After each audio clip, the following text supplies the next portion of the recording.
May naalala lang akong bigla. Nung elementary ako, gustong-gusto ko matuto magbisikleta. Pag may nakikita ako ng mga kaidaran ko lang, tas marunong sila magbike, naiinggit ako. Kaya ang ginawa ko, nagpaturo ako dun sa mga kalaro ko na mas matatanda sa akin ng konti. Naalala ko pa noon, 3 or 5 ata kami nung tinuturuan nila, tapos 2 lang silang nagtuturo.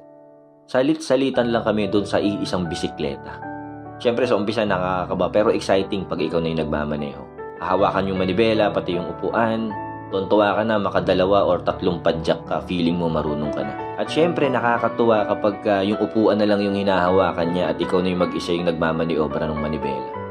Hanggang sa hindi mo namamalayan na nagmamaneho ka na pala nang mag-isa ka na lang. Syempre ilang beses sumemplang habang nag-aaral. Parte yun ng proseso.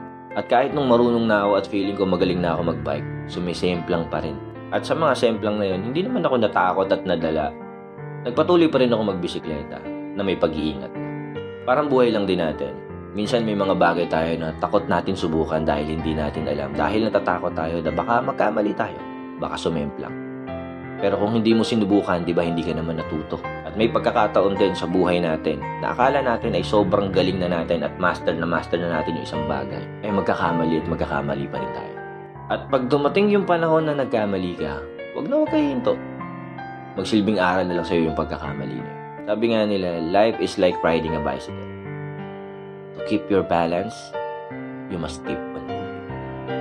Tuloy-tuloy lang.